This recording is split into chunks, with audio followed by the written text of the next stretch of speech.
Hello friends, स्वागत है आपका मेरे यूट्यूब चैनल में जिसका नाम है मैथ विथ आरजे। हम पढ़ रहे हैं मैथ और हम पढ़ रहे हैं अपने मैथ में chapter number system. Number system में हमने कुछ चीज़ों का अध्ययन कर लिया था। ये हमारी तीसरी क्लास है और आज हम अपनी क्लास में परिमेय संख्याएं के बारे में पढ़ेंगे और अपरिमेय संख्याओं के बारे में पढ़ेंगे और वास्तविक संख्याओं के बारे में पढ़ेंगे और कुछ इम्पॉर्टेंट टॉपिक होते हैं जो वन लाइनर वाले होते हैं, उन्हें आज हम अध्ययन करेंगे। तो चलिए शुरुआत करते हैं आज की क्लास की। आशा करते हैं कि आज की क्लास और बेहतर होगी और आपको अच्छे से समझ भी आएगा। तो चलिए देखिए, हम सीखते हैं आज परिमेय संख्याएं क्या होती हैं। हमारा जो टॉपिक है पहला वाला, वो टॉपिक का नाम है परिमेय संख्याएं। तो डियर फ्रेंड, परिमेय संख्याएं होती क्या है? इसको अंग्रेजी में रेशनल नंबर से बोलते हैं। मान लीजिए इसको अंग्रेजी में अगर हम देखें तो इसको अंग्रेजी में बोलते हैं रेशनल नंबर।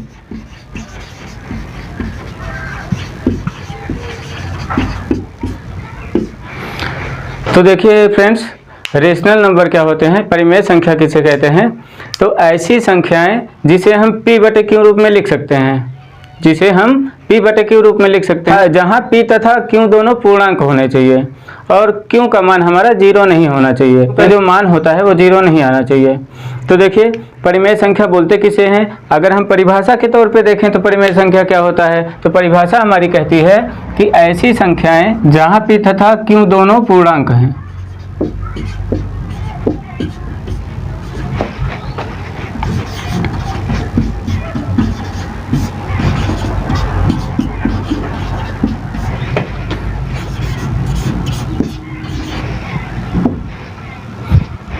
तो देखिए, परिमेय संख्या किसे बोलते हैं? तो ऐसी संख्याएं जिसे हम p/q रूप में व्यक्त कर सकें, यानी उसमें अंश भी होगा और हर भी होगा, उसे हम p/q रूप में व्यक्त कर सकते हैं। जहां p और q दोनों पूर्णांक होने चाहिए। दोनों पूर्णांक का मतलब, पूर्णांक आपने पढ़ा हुआ है पहले से कि जितने भी पॉजिटिव नंबर होते हैं, यानी यहाँ हमारी धनात्मक संख्याएं हैं, जितनी भी हमारी ऋणात्मक संख्याएं हैं और शून्य, तीनों को जब हम मिला देते हैं तो उसको हम लोग पूर्णांक बोलते हैं। तो परिमेय संख्याएं ऐसी संख्याएं होती हैं जिसे हम p/q रूप में तो लिख सकते हैं, लेकिन अब p और q का मान पूर्णांक होना चाहिए। दोनों संख्याएं जो होनी चाहिए वो पूर्णांक होनी चाहिए और q का मान 0 नहीं होना चाहिए। q नॉट इक्वल टू 0 लिखा है, इसका मतलब q का मान 0 नहीं होना चाहिए। p का मान हमारा 0 हो सकता है लेकिन q का मान हमारा 0 नहीं होना चाहिए। उदाहरण देखते हैं तो उदाहरण से हमें समझ में आ जाएगा कि परिमेय संख्याएं किसे बोलते हैं। तो देखिए, जैसे मान लीजिए हमारे पास लिखा है एक संख्या 2/7 और संख्याएं लिख देते हैं हम। तो देखिए, अगर हम उदाहरण के माध्यम से परिमेय संख्याओं को समझने की कोशिश करते हैं तो जैसे मान लीजिए हमने एक संख्या ले लिया है, 2/7 लिखा हुआ है। 2/7 में अगर हम देखना चाहें ये परिमेय संख्या है कि नहीं तो कैसे देखेंगे? देखिए, परिमेय संख्या की परिभाषा के अनुसार हमने ये देखा है कि ऐसी संख्याएं जिसे हम p/q रूप में व्यक्त कर सकते हैं, जहां p और q दोनों का मान आपका पूर्णांक होना चाहिए और q का मान 0 नहीं होना चाहिए, यानी q नॉट इक्वल टू 0 होना चाहिए।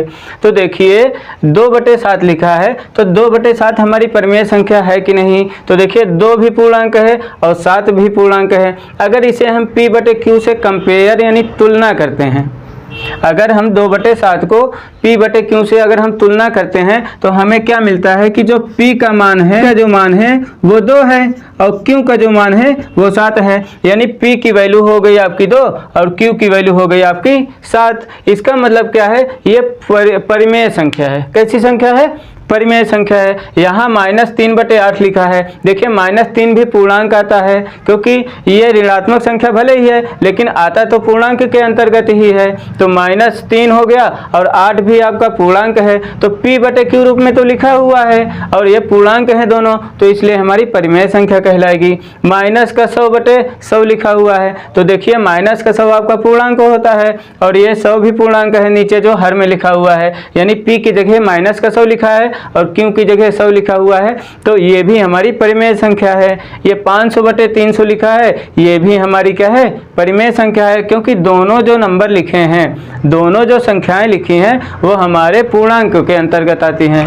यहाँ पे देखिए -4/0 लिखा हुआ है, क्या ये परिमेय संख्या है? -4 तो पूर्णांक है और जीरो भी हमारा पूर्णांक होता है, लेकिन यहाँ क्यों की जगह जीरो लिखा हुआ है, इसलिए ये हमारी परिमेय संख्या नहीं है, ये हमारी परिमेय संख्या नहीं कहलाएगी। क्योंकि परिमेय संख्या की परिभाषा के अनुसार हमने ये देखा है कि ऐसी संख्या है जिसे हम p/q रूप में व्यक्त कर सकते हैं जहाँ q का मान जीरो नहीं आना चाहिए। तो देखिए p का मान तो -4 लिखा हुआ है, लेकिन q का मान जीरो लिखा हुआ है, इसलिए हमारी परिमेय संख्या नहीं है। जीरो अगर हम p की जगह लिख देते हैं तो परिमेय संख्या बन जाएगी, लेकिन ये q की जगह जीरो है, क्योंकि परिभाषा के अनुसार बोला गया है कि q का मान जीरो नहीं आना चाहिए, यानी q not equal to zero होना है। अभी आप ये समझ लीजिए कि -4/0 लिखा हुआ है, शून्य लिखा है, तो -4 एक पूर्णांक है, जीरो भी पूर्णांक है, लेकिन ये परिमेय संख्या नहीं कहलाएगी क्योंकि q का मान आपका जीरो हो गया है। ठीक है, आई होप, मैं आशा करता हूँ कि आपको ये उदाहरण समझ में आ गया होगा। अब अगली संख्या अगर हम देखें तो यहाँ पे 0/-2 लिखा हुआ है। 0 भी पूर्णांक है और -2 भी पूर्णांक संख्या है। यहाँ पे p का मान 0 है, किसका मान 0 है, p का मान 0 है, और q का मान -2 है, तो दोनों पूर्णांक भी हैं और p का मान 0 है, q का मान 0 नहीं है। हम इसको परिमेय संख्या के अंतर्गत रख सकते हैं, ये एक परिमेय संख्या है, क्योंकि हमें केवल q के मान को देखना है कि q का मान 0 है कि नहीं। कि यहाँ q का मान -2 लिखा है तो ये हमारी परिमेय संख्या है, और ये 0/100 लिखा है, तो 0 देखिए p की जगह आया है। 0/100 में अगर हम p/q से तुलना करते हैं तो p का मान 0 हो गया है और q का मान 100 लिखा उठा है, तो देखिए p का मान 0 है तब भी ये परिमेय संख्या हो जाएगी। तो आपको परिमेय संख्या पहचानने के लिए केवल कुछ परिभाषा रटने की जरूरत नहीं है, बस आप ये समझिए कि परिमेय संख्याएं ऐसी संख्याएं होती हैं जिन्हें हम p/q रूप में लिख सकते हैं, जहाँ पे p तथा q दोनों पूर्णांक होते हैं और q का मान 0 नहीं होना चाहिए। पूर्णांक के बारे में आपको पहले से पता है कि जितने धनात्मक संख्याएं हैं, जितनी ऋणात्मक संख्याएं हैं और जो शून्य है, तीनों मिला के हमारे पूर्णांक कहलाते हैं। तो आप उदाहरण देख के आराम से समझ सकते हैं कि कौन सी परिमेय संख्या है, कौन सी अपरिमेय संख्या है। बस इस बात का आपको ध्यान रखना पड़ेगा कि q का मान 0 नहीं होना चाहिए। क्यों नहीं होना चाहिए? क्योंकि q का मान अगर 0 हो जाता है तो अगर हम 0 से किसी संख्या में डिवाइड करते हैं, भाग देते हैं, तो वो अपरिभाषित हो जाता है, इनफाइनाइट टाइम चला जाता है, उसको अनंत बार चला जाता है, इसलिए उसे हम परिमेय संख्या के अंतर्गत नहीं रख सकते हैं, इसलिए q का मान 0 नहीं होता है। देखिए अगर कहीं पूर्णांक अकेले लिखा हुआ है, जो केवल मान लीजिए एक उदाहरण ले लेते हैं, जैसे -1000 लिखा हुआ है, अगर मैं आपसे बोलूं कि ये परिमेय संख्या है कि नहीं है, तो देखिए -1000 लिखा हुआ है। अच्छा एक बात समझिए, जब कभी भी कोई भी पूर्णांक लिखा रहता है, कोई पूर्ण संख्या लिखी रहती है या कोई प्राकृतिक संख्या लिखी रहती है, अगर वो भिन्न अवस्था में नहीं है, यानी इसको अगर हम p/q रूप में बदलना चाहें तो यहाँ अंश अकेले है, हर नहीं है। अच्छा किसी संख्या के हर में अगर हम 1 लगा देते हैं, 1 लिख देते हैं, तो उस पर कोई प्रभाव नहीं पड़ता है, वो संख्या उतनी ही रहती है। जैसे -1000 लिखा है, अगर हम इसके हर में 1 लिख दें तो ये संख्या की जो है वो चेंज नहीं होता है। जैसे -1000 लिखा था, पहले हमने नीचे 1 लगा दिया, तो अभी भी ये -1000 ही है। अगर 1 से भाग देंगे तो 1000 ही -1000 ही आएगा। अगर इसमें हम 1 से भाग देते हैं तो -1000 ही आएगा। अब ये p/q रूप में हो गया, तो ये भी एक परिमेय संख्या है। p का मान -1000 हो गया और q का मान 1 हो गया। अब मान लीजिए कहीं पे 5 लिखा है, 5 को अगर आप परिभाषित करना चाहें कि परिमेय संख्या है या नहीं, तो देखिए 5 अकेले लिखा है, 5 के नीचे अगर हम 1 लगा देते हैं तो देखिए ये परिमेय संख्या बन गई। तो जितने भी आपके पूर्णांक रहेंगे, चाहे धनात्मक होगा, चाहे ऋणात्मक होगा, चाहे शून्य होगा, सभी आपके परिमेय संख्या के अंतर्गत आते हैं। तो मैं आशा करता हूं कि आपको परिमेय संख्या समझ में आ गई होगी। परिमेय संख्या किसे कहते हैं, इसका और 1-2 उदाहरण अगर हम लेना चाहें तो ले सकते हैं। मान लीजिए लिखा है -6/-3 लिखा हुआ है, या मान लीजिए बड़ी संख्या ले लेते हैं ऐसे करके लिखा है, 6080 लिखा है, इधर 3175 लिखा हुआ है। क्या ये परिमेय संख्या है कि नहीं? हाँ, देखिए 6080 माइनस में है तो क्या हुआ, ऋणात्मक संख्या है, तो क्या हुआ, क्योंकि ये पूर्णांक है और ये भी ऋणात्मक संख्या है, ये भी पूर्णांक है। तो देखिए P और Q दोनों अवस्था में है और P का मान जो है वो पूर्णांक है, Q का मान भी पूर्णांक है, तो ये हमारी परिमेय संख्या कहलाएगी। बस आपका Q का मान 0 नहीं होना चाहिए। मान लीजिए 0 की अगर बात करते हैं तो एक 0 संख्या भी ले लेते हैं। मान लीजिए अगर हम 0 की बात कर लेते हैं, शून्य की बात कर लेते हैं, तो क्या शून्य यानी 0 एक परिमेय संख्या है कि नहीं? तो देखिए फ्रेंड, 0 के नीचे अगर हम 1 लगा देते हैं, 0 के नीचे अगर हम 1 लगा देते हैं, 1 लिख देते हैं, तो ये P बटे Q अवस्था में आ गया। तो देखिए P का मान 0 हो गया, Q का मान 1 हो गया, तो ये हमारा परिमेय संख्या बन गया। तो हम आशा करते हैं कि आपको परिमेय संख्या अच्छे से समझ में आ गई होगी। अब हम चलते हैं अपने नेक्स्ट टॉपिक पे, जिसका नाम है अपरिमेय संख्या। तो डियर फ्रेंड, हमने परिमेय संख्याओं के बारे में अध्ययन कर लिया। अब हम बात करते हैं अपने अपरिमेय संख्याओं के बारे में। तो देखिए अपरिमेय संख्या क्या होती हैं? तो ऐसी संख्याएं जिसे हम P बटे Q रूप में नहीं लिख सकते हैं, P बटे Q रूप में नहीं व्यक्त कर सकते हैं, उन संख्याओं को हम लोग अपरिमेय संख्या कहते हैं। अपरिमेय संख्याएं होती कौन कौन सी संख्या हैं? तो देखिए उदाहरण के तौर पे हम देखते हैं कि कौन कौन सी संख्याएं होती हैं। मान लीजिए अगर ये √2 लिखा हुआ है, अगर इसको हम देखना चाहें कि ये परिमेय संख्या है कि नहीं है या अपरिमेय संख्या है, परिमेय संख्या है, कौन सी संख्या है? तो देखिए ये एक अपरिमेय संख्या है। कैसे पता करेंगे? √2 लिखा हुआ है, √2 आपका पूर्णांक नहीं होता है, √2 आपका पूर्णांक नहीं होता है, इसलिए ये हमारी क्या है, अपरिमेय संख्या है। अगर हम √3 की बात कर लें, √3 लिखा हुआ है, तो ये भी आपका पूर्णांक नहीं होता है, क्योंकि इसका वर्गमूल निकालेंगे तो दशमलव में चला जाएगा, पूरा नहीं निकलता है, परफेक्ट नहीं होता है। क्योंकि अगर हम इन दोनों संख्याओं का अगर वर्गमूल निकालते हैं तो इन दोनों संख्याओं का कोई परफेक्ट वर्गमूल नहीं निकलता है, पूरी तरीके से वर्गमूल नहीं निकलता है, दशमलव में चला जाएगा, इसलिए ये हमारी अपरिमेय संख्या है। अगर यहीं पे हम अंडर में 4 लिख दें, अगर हम अंडर में 4 लिख दें तो देखिए ये परिमेय संख्या हो जाएगी। कैसे हो जाएगी? अगर हम √4 का वर्गमूल निकालते हैं तो ये 2 का वर्ग होता है, तो ये 2 बाहर निकल जाएगा, तो 2 का वर्ग होता है, ये जो 4 है वो 2 का वर्गमूल होता है, तो 2 हमने बाहर निकाल लिया। अगर 2 हमने बाहर निकाल लिया, अब इसे हम परिमेय संख्या में बदलेंगे तो नीचे 1 लगा देंगे, तो ये हमारी परिमेय संख्या हो जाएगी, क्योंकि P का मान पूर्णांक हो जाएगा और Q का मान भी पूर्णांक हो जाएगा, और ये P बटे Q में हो जाएगा, और Q का मान हमारा 0 है भी नहीं, तो ये हमारी क्या कहलाएगी, परिमेय संख्या कहलाएगी। तो जितने भी वर्गमूल वाली संख्याएं होती हैं, अगर उनका पूर्ण वर्ग निकल आता है तो वो सब परिमेय संख्या कहलाती हैं, अगर नहीं निकलता है तो उसे हम लोग अपरिमेय संख्या कहते हैं।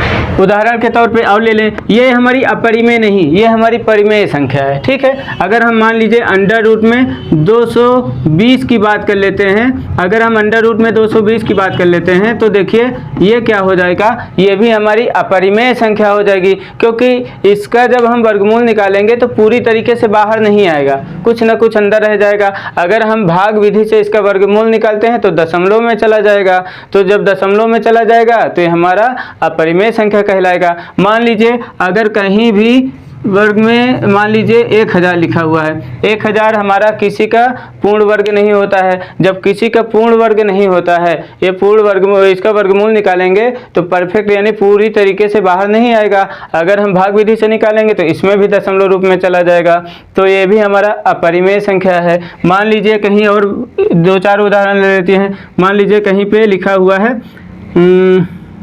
625 लिखा हुआ है, ठीक है। 625 का अगर हम वर्गमूल निकालेंगे तो 625 जो होता है वो 25 का वर्ग होता है, तो अगर इसका हम वर्गमूल निकालते हैं तो इसमें से जो संख्या बाहर निकल के आएगी वो 25 आ जाएगी।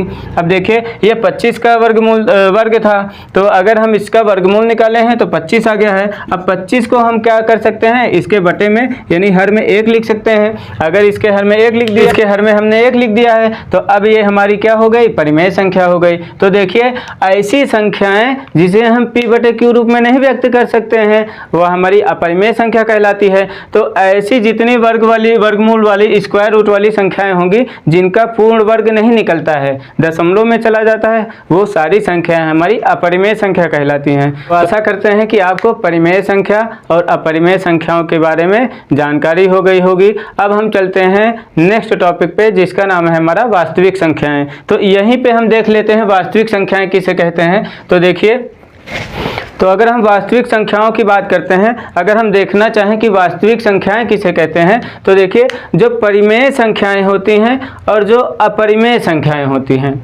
जो परिमेय संख्याएं होती हैं और जो अपरिमेय संख्याएं होती हैं, अगर दोनों को हम लोग एक साथ लिख देते हैं, परिमेय संख्याओं और अपरिमेय संख्याओं को अगर हम एक साथ लिख देते हैं तो वही संख्याएं हमारी वास्तविक संख्याएं कहलाती हैं। तो देखिए वास्तविक संख्याएं क्या होती हैं।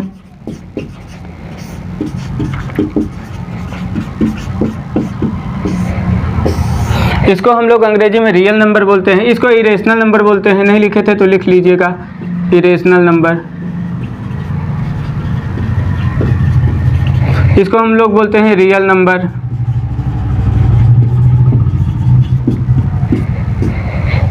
देखिए इसको हम लोग रियल नंबर से बोलते हैं। तो वास्तविक संख्याएं होती कौन कौन सी संख्याएं हैं। तो देखिए वास्तविक संख्याएं क्या होती हैं, परिमेय तथा अपरिमेय संख्याओं के समूह को हम लोग वास्तविक संख्याएं बोलते हैं। उदाहरण आप पहले भी देख चुके हैं कि परिमेय संख्या का उदाहरण देखे थे, अपरिमेय संख्या के भी उदाहरण आप देख चुके हैं। तो उदाहरण के तौर पे हम कुछ भी लिख सकते हैं, जैसे हमने लिख दिया -2/7 लिख दिया, हमने लिख दिया 1000/200 और हमने लिख दिया √25 और हमने लिख दिया √2। ठीक, तो ये जितनी संख्याएं हैं, कहने का मतलब है जितनी परिमेय संख्याएं हैं और जितनी अपरिमेय संख्याएं हैं, अगर इसको हम समूह में ले लेते हैं, इनके समूह को ही हम लोग वास्तविक संख्याएं बोलते हैं। तो हमने परिमेय संख्याओं के बारे में अध्ययन कर लिया और हमने अपरिमेय संख्याओं के बारे में भी अध्ययन कर लिया और हमने वास्तविक संख्याएं किसे कहते हैं ये भी देख लिया। अब हम बात करते हैं अपने कुछ वन लाइनर की। तो एक को ना तो हम भाज्य संख्या बोलते हैं ना तो अभाज्य संख्या। एक ना तो भाज्य संख्या होती है ना तो अभाज्य संख्या होती है, ना ही अभाज्य संख्या होती है।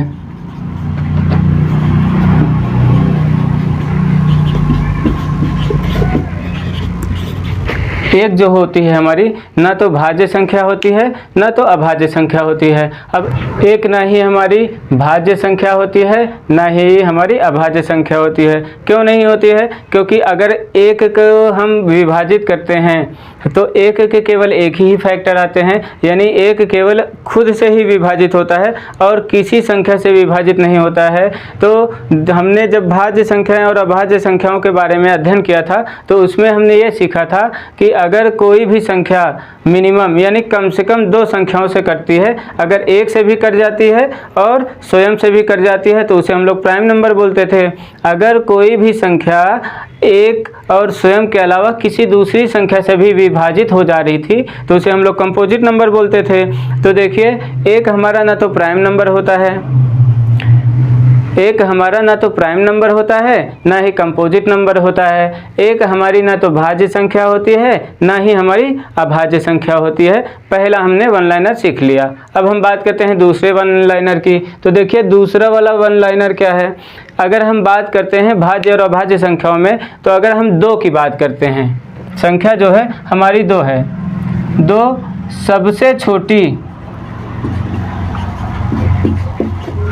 2 जो संख्या है हमारी वो सबसे छोटी अभाज्य संख्या होती है और सम भी होती है। सबसे छोटी सम विषम संख्याएं क्या होती हैं इसके बारे में हमने अध्ययन किया था। दूसरे वाले में 2 जो है हमारी सबसे छोटी 2 संख्या जो है हमारी सबसे छोटी सम अभाज्य संख्या होती है। अब सम संख्याएं क्या होती हैं और विषम संख्याएं क्या होती हैं इसके बारे में हमने पहले ही अध्ययन कर लिया था। तो जो 2 संख्या है हमारी वो सबसे छोटी अभाज्य संख्या कहलाती है सम वाले में। अगर विषम की बात करते हैं तो विषम में सबसे छोटी जो अभाज्य संख्या आती है वो हमारी 3 आती है। ठीक है, अगर हम विषम की बात कर लेते हैं तो 3 हमारी अभाज्य संख्या तो है ही, भाई ये प्राइम नंबर है, लेकिन 3 सबसे छोटी विषम अभाज्य संख्या है। अगर हम 2 की बात करते हैं तो 2 सबसे छोटी सम अभाज्य संख्या है। ये कभी कभी पूछा भी जाता है कि 1 अंकों की सबसे छोटी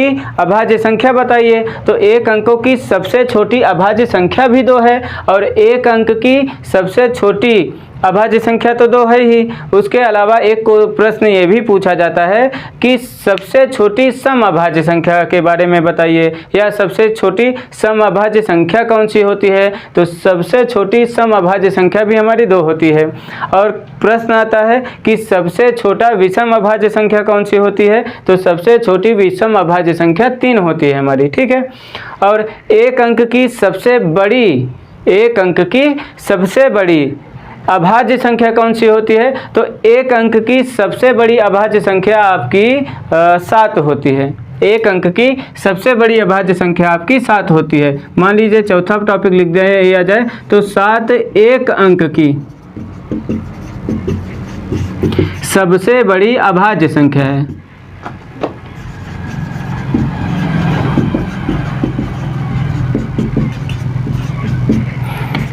7 जो है हमारी 1 अंक की सबसे बड़ी अभाज्य संख्या है। और ऐसे करके बहुत सारे क्वेश्चन पूछे जाते हैं, बहुत सारे प्रश्न पूछे जाते हैं। तो आपने अगर भाज्य संख्याएं और अभाज्य संख्याओं के बारे में अच्छे से अध्ययन किया है तो आपको ये प्रश्न हल करने में कोई प्रॉब्लम नहीं होगी, कोई समस्या नहीं उत्पन्न होगी। कुछ टॉपिक ऐसे भी होते हैं जिसमें लोगों को बहुत सारा कन्फ्यूजन होता है, जैसे एक जीरो वाला मामला देखते हैं, ठीक है। वन लाइनर में अगर हम जीरो की बात करते हैं तो देखिए, अगर शून्य में किसी संख्या से, अगर हम शून्य में किसी संख्या से भाग देते हैं तो जो हमारा उत्तर आता है वो शून्य आएगा। शून्य में किसी संख्या से,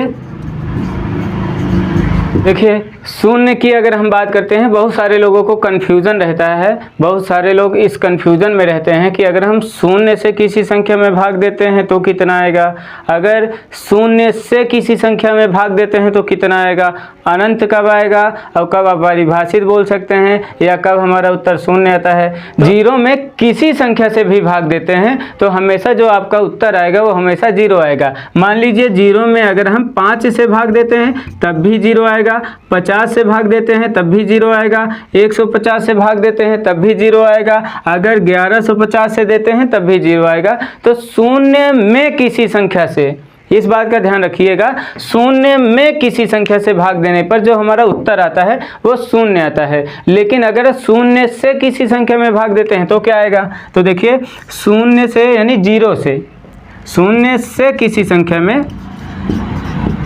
अगर हम जीरो से किसी संख्या में भाग देते हैं, जीरो से किसी संख्या में भाग देते हैं तो जो हमारा उत्तर आता है वो अपरिभाषित आ जाता है, या फिर अनंत बोल सकते हैं जिसको हम लोग, कि अनंत बार जा रहा है तो अनंत आ रहा है, या इसको अनडिफाइंड बोल देते हैं अंग्रेजी में। तो अगर आप किसी भी संख्या में शून्य से भाग देते हैं तो अपरिभाषित बोल सकते हैं क्योंकि अनंत तक जाता है, और अगर शून्य में किसी संख्या से भाग दे रहे हैं तो उत्तर शून्य आता है, ठीक है। ये शून्य वाला यानी जीरो वाला कॉन्सेप्ट बहुत सारे लोगों को कंफ्यूजन रहता है कि जीरो से किसी संख्या में भाग देंगे तो अपरिभाषित आएगा कि अनंत आएगा। तो अब ये दोनों कंफ्यूजन आपका दूर हो गया होगा। अब हम देखते हैं स्थानीय मान के बारे में और आंकिक मान के बारे में। तो स्थानीय मान और आंकिक मान को भी पढ़ते चलते हैं। तो देखिए स्थानीय मान क्या होता है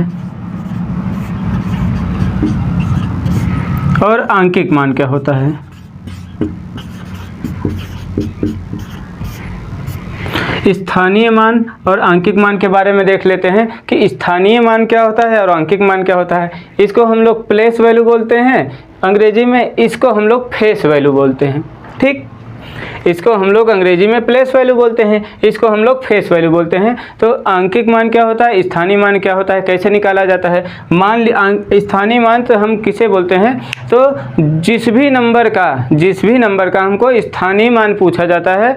स्थानीय मान का मतलब है वो कौन से स्थान पर है, जैसे इकाई अंक पे है, दहाई अंक पे है, सैकड़े पे है, हजार पे है, 10,000 स्थान पे है, या फिर 1 लाख वाले स्थान पे है। तो कौन से स्थान पर है उसके जो मान निकालते हैं उसको हम लोग स्थानीय मान बोलते हैं। और अगर आंकिक मान की बात करते हैं तो आंकिक मान किसे कहते हैं? तो देखिए, आंकिक मान की जब भी हम बात करते हैं तो हमसे जब आंकिक मान पूछा जाता है तो हम उस अंक के बारे में बताते हैं कि वो अंक कौन सा है। जब हमें आंकिक मान के बारे में पूछा जाता है तो हम ये बताते हैं कि वो अंक कौन सा है। उदाहरण के तौर पे अगर हम देखें तो जैसे लिखा है 5 3 2 4 1 8 0। अगर इसमें पूछ लिया 3 का स्थानीय मान क्या है, तो अगर हम इसमें 3 का स्थानीय मान निकालना चाहें तो देखिए 3 कौन सी जगह पे है? इकाई, दहाई, सैकड़ा, हजार, 10,000, लाख। यानी 3 जो है लाख वाले स्थान पे है। तो 3 को हम 1 लाख से गुणा कर देते हैं, इकाई, दहाई, सैकड़ा, हजार, 10,000, लाख। तो ये आ जाएगा 3 लिख के 1 2 3 4 5 0, 1 2 3 4 5। यह इसका स्थानीय मान कहलाएगा। इसको हम लोग डायरेक्ट भी लिख देते हैं। कभी कभी अगर पूछा जाता है, जैसे 4 का स्थानीय मान पूछा गया, तो हम क्या करते हैं, ऐसे 4 लिखते हैं, पीछे 1 2 3 अंक हैं तो 3 0 हम लोग लगा देते हैं। तो देखिए, चाहे आप सीधे ऐसे डायरेक्ट लिख लीजिए, क्योंकि अगर आप प्रतियोगी परीक्षाओं की तैयारी कर रहे हैं तो आप इस तरीके से करेंगे। अगर आप कक्षा 6 7 8 में पढ़ रहे हैं तो आप इस तरीके से करेंगे। ठीक है, तो देखिए यहाँ भी 1 2 3 4 5 0 लगा है, 1 2 3 4 5 अंक पीछे था तो हमने 5 0 लग गया है, वही 1 लाख वाले स्थान पे था। ये इकाई, दहाई, सैकड़ा, हजार वाले स्थान पे था, तो 4 में हम अगर 1000 से गुणा करेंगे तो 4000 आएगा। तो इसका उत्तर ये हो गया, इसका उत्तर ये हो गया। ये तो हमारा हो गया स्थानीय मान। अगर हम आंकिक मान की बात कर लेते हैं तो क्या आएगा? ये हमारा स्थानीय मान हो गया। अगर हम आंकिक मान के बारे में बात करते हैं तो क्या होगा? तो देखिए, जब हम आंकिक मान के बारे में बात करते हैं, जैसे लिखा है 5 3 2 8 0 9 7 6। अगर इसमें पूछ लिया जाए कि 2 का आंकिक मान क्या है, इस प्रश्न में आपसे पूछा है कि 2 का आंकिक मान क्या है, तो 2 का जो आंकिक मान होगा वो यही कहलाएगा। आंकिक मान अगर हम लिखना चाहें तो ये आंकिक मान जो हो जाएगा 2 का, वो 2 का आंकिक मान 2 ही होगा। 2 को हम 2 ही पढ़ते हैं। आंकिक मान मतलब वही न्यूमेरिकल वैल्यू, वही संख्यात्मक मान होता है जिसको हम लोग पढ़ते हैं। तो 2 का अगर आंकिक मान देखा जाए तो 2 हो जाएगा। अगर 2 का स्थानीय मान देखा जाए तो क्या हो जाएगा? अगर हम स्थानीय मान की बात करते हैं तो अगर हम स्थानीय मान की बात करेंगे तो 2 कौन से स्थान पे है? तो इकाई, दहाई, सैकड़ा, हजार, 10,000, लाख। फिर से लाख पे आ गया क्या? अच्छा, इसको मिटा देते हैं, अब एक संख्या बदल जाएगी। तो देखिए, इकाई, दहाई, सैकड़ा, हजार, 10,000। अब की बार 10,000 पे आ गया तो 2 में गुणा कर दीजिए 10,000 से। चाहे आप 2 के पीछे जितनी संख्याएं लिखी हैं उतना 0 लगा दीजिए। तो देखिए, ऐसे भी कर सकते हैं दोनों तरीके से। इकाई, दहाई, सैकड़ा, हजार, 10,000 आया था तो 10,000 से अगर हम गुणा करेंगे तो 10,000 का गुणा करेंगे 2 से तो ये हो जाएगा 20,000। अगर डायरेक्ट करना चाहें तो 2 लिखते, 2 के पीछे 1 2 3 4 0, 1 2 3 4 0। दोनों चीज़ें वही आई हैं, दोनों चीज़ें वही आई हैं। तो आशा करते हैं कि आपको स्थानीय मान और आंकिक मान के बारे में अच्छे से समझ में आ गया होगा। आज की क्लास को हम लोग यहीं संपन्न करते हैं। मिलते हैं अपने नेक्स्ट क्लास में।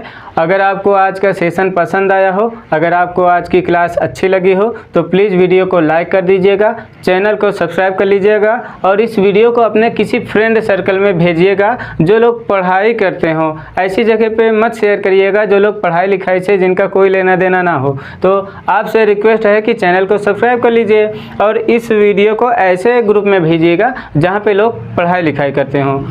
मिलते हैं अपने नेक्स्ट वीडियो में, तब तक के लिए थैंक यू।